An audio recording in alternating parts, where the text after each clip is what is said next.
Amis internautes, merci de nous suivre sur sonlimitesn.com ak TV di leen dalal jàmm ci chaîne préférée di am mbégte ak kontaante di leen retrouver saa yu nekk tey nag ñu ngi toog ak monsieur Sitor Ndour moom nag kenn du ko présenté ndax daan nañ gis kanamam lu bëri ci arène nationale sénégalaise ñun nag suñuy tànk tey day jublu rek ci waxtaan ak moom ak nouvelle bi nga xamante ne moom lañ ñu baaxee tey ci suba mooy radiation ak 3 de ses camarades waaye laata ñuy xuus ci waxtaan bi rek dañ koy bàyyi mu nuyoonteeg internet yi monsieur Ndour ñu bàyyi la nga nuyoonteeg internet yi lay seetaan. waaw maa ngi leen di nuyu yéen d'abord di leen dalal di nuyu internet yëpp di leen jaajëfal di leen ñaanal jàmm. xëy na monsieur Ndour tey ci suba dañoo gis benn information mooy que ni dañ la radier ci arène nationale sénégalaise bi yow ak say 3 camarades waaye dañu wax aussi que ni vous êtes radié à vie. ñu bëggoon a xam loolu noonu lan moo tax lan mooy raison yi dëggantaan. waaw raison yi nag ñun dañoo demoon mouvement bi ñu demee mouvement le CNG reproché ñu ne ñun mouvement bi ñu dem daf leen yàqal lu bëri te waroon na mun a gën a garaaw su dee ñoom intervenir ñu woon léegi sur ce ñu entendre ñu jël ay décision mu nekk daan yi nga dégg ni muy man dañ ma radier du corps arbitral Malick Ngom ak Babacar Diop dañ leen suspendre 5 ans et Aboubacry Dramé yu nekk président CRA bu Thiès dañ ko suspendre 2 ans. ñu bëggoon a xam tamit comme da ngeen doon def grève pour des meilleures conditions de travail loolu la n'est-ce pas ñu bëggoon a xam ndax loolu kese tax na tey ñu radier leen à vie ndax il y a pas autre chose boo xamante ni xëy na génnagul te moo tax ñu radier la yow personnellement à vie. waaw en tout cas de man ci li ma xam ci questionnaire bi ñu defoon aussi ci audition bi li ñu doon laaj yëpp c'était lié à la grève yan conséquences la am lan nga joué ban rôle nga joué ci grève bi est-ce que am nga looy rëccu yooyu daal la ñu doon laaj te yooyu foog naa ne génnul woon grève bi laaj ñu leneen loo xam ne sauf benn buñ ñu ne est-ce que bëgg ngeen continuer di jot li ngeen doon jot ci règlement léegi bi ngeen continuer ak CNG seen collaboration ak CNG di continuer jot li ngeen doon jot boobu moom répondre ma ci sax parce que dama xam ne loolu question boobu dafa fermé parce que problème bi du affaire jot li ngeen doon jot rek ay points yu bëri lañ doon wax léegi bu ñu ñëwee concentré wax bi yëpp ci benn point boobu dama ko bañ sax répondre ma te ñun ñëpp presque à l'exception de Babacar Diop kenn répondre ci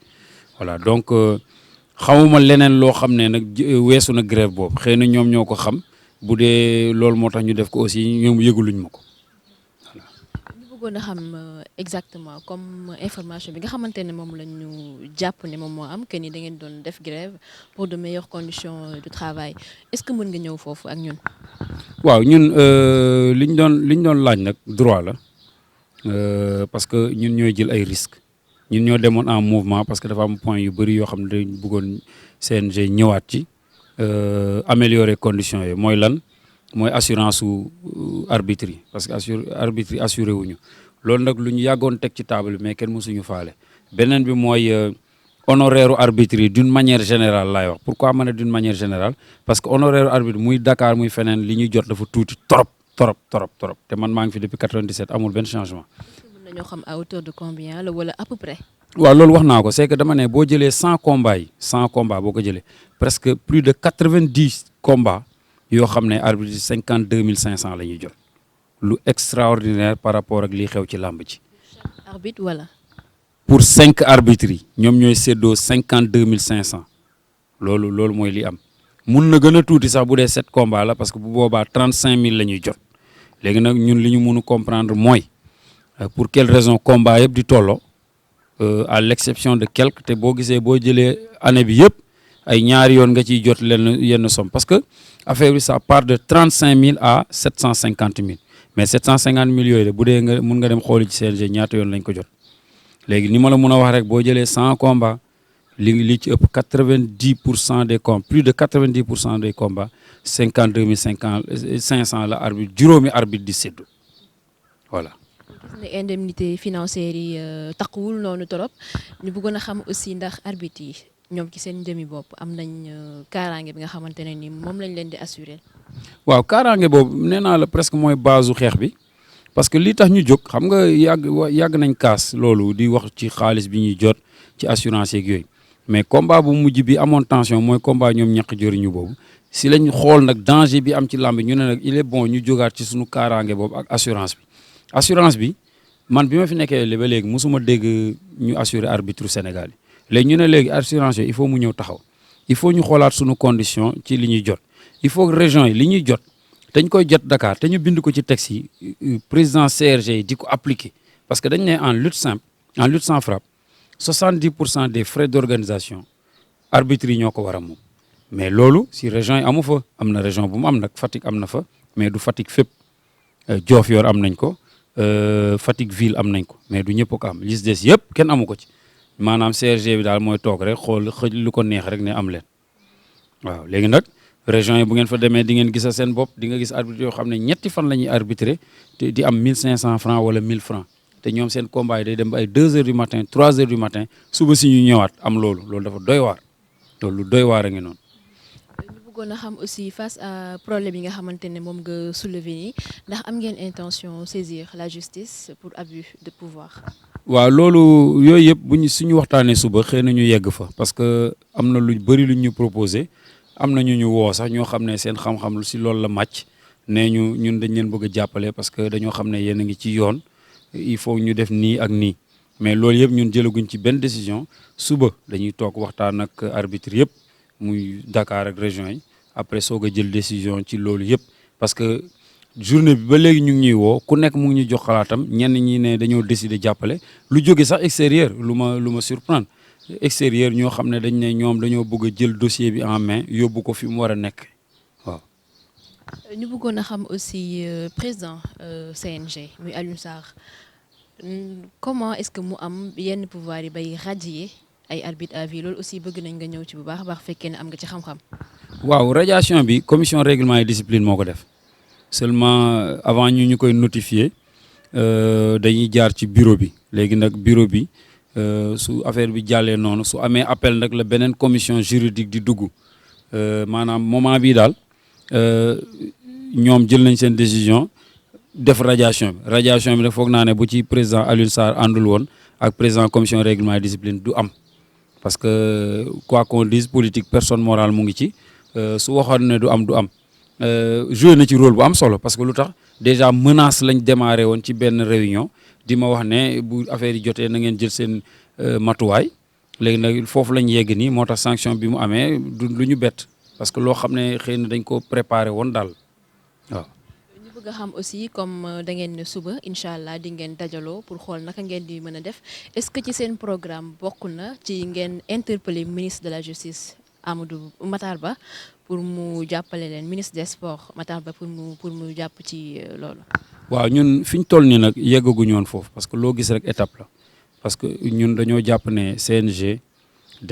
CCA maanaam arbitre yi démembrement wu CNG la CNG ne moo représenté état bi maanaam moom mooy ministère des sports donc kon ñi ñu waxal jël nañ seen décision ñun ba suba la ñuy xam lan la ñuy def par rapport à ça suñu waree saisir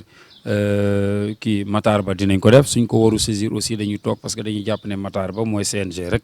ñun noonu lañ ko jàppee léegi ba suba mun na loolu mun na changer mais loolu lañ jàpp ne bu loolu amee rek Matar Ba daf ci ànd peut-être parce que moom mooy ñoo koy représenter ñoom ñooy état bi foofu voilà. là aussi yaakaar naa ni leer na ñu bëggoon a xam aussi jamono ji si sa cas ndax da nga compter te vous battre pour récupérer yi nga xamante ne moom mooy sa poste wala da nga compter résigner wu. waaw wax naa ko sànq affaire yi au fait li ma bëgg a wax d'une manière générale mooy làmb CNG moomu ko CNG dañ ko wax mu gunge làmb organiser làmb yóbbu ko fu kawe loolu lañ ko wax mais waxuñu ko ne moom làmb ji lu ko neex la ciy def man fi ma bokk nii dama def ay sacrifice pour nekk fa ba heure bii dama liggéey ba yegg si fii donc du lu ñuy xëy rek benn jour rek effacé ko bu radiation di am honnêtement ñoom la ñu waroon raji ñoom ñoo liggéeyoon man dama liggéey ba yegg si fii parce que bu ñu liggéeyoon population bi yëpp du nekk contre ñoom munoo toog fenn nag ñëpp naan liggéeyoo nga bëgg a jël ñi nga xam ne ñoo doon liggéey parce que suñu commission na nga ko xool bu baax ñun dañuy liggéey de ñun foowuñu de avancement yu bëri yu am ci làmb ji mun naa wax ne ñoo ko def pour bañ a tiitaru parce que ñun dañuy réfléchir di joxe ay xalaat di am lu ñuy dund ci biir ak lu ñu dund ci biti ñu dajale ko ne nii la ñuy def lii moo war a tax lamb ji avancé ñu proposer ko CNG chaque année dañ koy def chaque année ñu envoyé leen benn affaire boo xam ne war na mun a changer tuuti ci règlement bi war na mun a changer lamb ji dañuy dem sorti def fa ñetti fan suñu xaalis bopp ñun ñooy cotiser dem def ko te pourtant li ñuy liggéey pour ñoom la pour CNG la pour lamb avancé donc ñun li ñu def nii yëpp man sax laay wax li ma def nii yëpp ak keneen li mu def yëpp du yoon ñuy jékki-jékki rek dem retrouver wu beneen côté parce que lamb moo ñu tax a jóg sunu réew moo ñu tax a jóg comme ñoom ni ñu koy waxee parce que nee nañ dañ leen far te dañ leen fal te liñ leen falee pour développement seen dëkk la donc dañ ciy jàpp même chose ñun tam nous sommes des sénégalais léegi comme que ñoom dañoo bëgg li ñu bëgg sam waay bu kenn jëlee fi kenn ñoom parce que ñoom moomuñu ko waaw loolu la daal. xëy na dañuy tëj brèche boobu rek dugg ak yow ci wàllu làmb comme il paraît que yàgg nga ci ñu bëggoon a xam ndax làmb léegi ndax am na bayre. bon ça dépend ci li ñuy wax bayre parce que effectivement affaire am na lu bëri lu ci wàññeeku parce que keroog rek maa ngi dem di photocopier di plastifier ci benn kii nii benn papeterie waa ji nee ma papier plastique boobu amatu ko quoi mooy temps yi lamb yi doon dox la ko doon yore mu yor ci benn bu poussière mu ne ma gis nga bii rek laa fi yore mais mooy temps yi lamb ji di dox nga xam ne damay def ay kii di plastifier di jaay mais léegi affaire yi doxatul quoi ça montre nettement que lamb ñi muy dundal dañoo bëri à travers même yéen ñi sax seen émission yeeg yëpp lamb affaire da ciy dox léegi nag fi ñu toll nii nag am na lu bëri lu changé ñun ñii di la wax ni sax dañuy toog moom yaa gisatuñ sax grand combat xaw ma tuma motivation bi fan la wala ñàkk xaalis la wala affaire daa am fenn benn bu mu yegg boo xam ne il faut ñu toog xoolaat daal parce que ministère comprendre na ko ba def ay assises ñu toog waxtaan échanger ci lu bëri di chercher à l'appliquer mais foog naa ne il faut que année yi di ñëw loolu appliqué wu mais xam naa ne daal lamb mun naa wax ne bu ñu waxee avancé na aussi en tout cas ci temps yu ndaw tamit gis nañ ne sooxe na lu bëri daal waaw ñaar yëpp am na avancé na bu dee da nga ko xool année bi mu commencé ak léegi mais ci année yi muy dox aussi boo ko xoolee décalage léegi gis nga ne vraiment am na retard bu ngand parce que tey jii boo ko jëlee sur le plan international mais man su ma voyagé woon ba ñëw bu may ànd ak équipe bi mais ñëpp ay ñibbisi ak médaille mais léegi da ngeen di ñëw yóbbu seen délégation benn médaille ngeen di indi yenn saa yi sax duñu indi benn médaille zéro léegi nag yeneen dëkk yi nga xam ne ñun ñoo leen rawoon trop ci bëre mais dañ ñu romb léegi Guinée Conakry daf ñuy gagné yomb Guinée Bissau moom waxatuma ko Guinée Bissau dëkk yooyu yëpp léegi dañuy dóor Sénégal te loolu kenn xalaatu ko woon ça veut dire que ñoom ñooy liggéey wala ñun ñoo nekk en retard loolu lépp lu jar a xoolaat la parce que vraiment ñun gis nañ ne am na lu bëri ci làmb ji loo xam ne bëri nag du lutte africaine kese lutte olympique moo gën a international lutte africaine maanaam il faut ñu liggéeyaat suñu forme de lutte yëpp ñëpp jàpp ci techniciens yi ñu former leen ñu chercher à avancer pour gagner des médailles parce que si jamono yi ñu dem nii toujours li ñuy indil médaille léegi rek mooy lutte bi ñuy def fii au niveau de la CEDEAO tournoi CEDEAO à part loolu léegi vraiment médaille bëreetul te c'est l'occasion d'en parler pour chercher à ñu jéem a xool nan la ñuy yëkkatee affaire bi ci kaw daal voilà. gis ne aussi milieu làmb bëri na loolu lu ñu tuddee violence parce que récemment rek gis nañ arène bi nekk ci technopole bi ay mbër yoo xamante ne dañ doon dem sax bay jamante loolu aussi est-ce que tamit jotul ñu régler situation boobu noonu parce que violence bi bëri na lool ci milieu làmb. waaw mais violence bi d'une manière générale ci sport yëpp la peut-être sax parfois dañuy foog ne làmb moo violence mais non du loolu de. yenn saa yi nga dem nawetaan yenn saa yi nga dem yeneen sport yi nga gis violence mais ñaata yoon ngeen dégg amul stade bu ñu fi tëj ndax violence waaw mu ngi noonu kon affaire bi du làmb ji rek violence am na certes mais du làmb ji kese léegi pour pallier à ça pour dindi loolu pour loolu jóge fi foog naa il faut ñu jëlaat yeneen mesure di xool combat yi yan policiers yi ñoo fay ñëw ñaata policiers yi ñoo fay ñëw sécurité bi nan la ñuy assurer et surtout waxtaan ak fans club yeeg fans club yeeg nu mu tuddati écurie ak école de lutte c'est très important ñu leen koy wax parce que tey ji làmb bu demoon ba am problème dëgg ñu si bëri dinañ ko yëg parce que jox naa leen sànq exemple bi kii waa ji yoroon papeterie bi muy ñeneen ñoo xam ne seen liggéey ci làmb kese lañ donc jot na ñu woo écurie école de lutte woo ñëpp ñuy tourner autour de la lutte woon leen ne violence bi attention yàq na lu bëri parce que toogoon nañ fi benn période ñu ne violence yi moo tax sponsor yi dem léegi nag bu dee réellement loolu moo tax c'est l'occasion ñu xool nan la ñuy xeexee ba violence bi génn suñu discipline bi. gis ne aussi lamb jamono ji am na lu mu innové mooy pay per view bi maanaam pay pour voir ñu bëggoon a xam loolu ban appréciation nga ci def ndax dafay rey lamb bi wala daf koy gën a booster. waaw boobu moom bëgguma ci wax trop parce que ça reste dans le domaine privé du loo xam ne vraiment war naa ci wax parce que nit ki moo organiser combat am moom mooy xool nan la koy defee parce que c'est le privé moom mooy xool nan la bëggee mu dox parce que ku ci nekk dafa am looy yóotu léegi ñoom te ils ont leur façon de voir et d'organiser la chose pour rendement bi ñëw ku ci nekk rek am nga loolu léegi nag mais loolu yëpp na nekk ci loo xam ne vraiment day dimbali population bi pour ñu mun di seetaan te dara du leen ci fekk quoi nga xam ko xam ne amul xaalis mu mun a am lenn lu mu kiyee loolu nag état bi daf ci war a dugal loo xam comment di jàppale ñëpp parce que toll nañ fi ay temps yoo xam ne bu nit ñi bu waaj organiser sax état bi da doon ñëw fay loolu pour ñëpp mun ko seetaan te foog naa ne loolu c'est aider la population parce que ñun tam am nañ droit di seetaan loo xam ne sunu sport la te sunu sport national voilà. defe naa kàddu yi am na solo ñu ngi ci jeexintalu émission bi xëy na lay bàyyi rek nga jox say kàddu yu mujj. waaw maa ngi remercier tout le monde et di remercier toute la population sénégalaise ci yëg bi ñu yëg ba tax ñu ñuy woo di ñu encourager di ñu dolli seen confiance di ñu won ne ñun ñoo nekk ci dëgg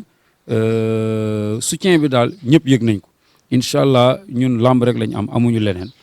sunu sport la dañ cee nekk ba heure bi kon du noonu lañ ñu si jëlee waaw donc encore une fois merci à toute la population et au monde de la lutte jërëjëf. merci beaucoup monsieur Sitor Ndour merci beaucoup internautes yu ñu doon seetaan ci sans limite sn.com di leen jox dig daje beneen yoon jërë ngeen jëf.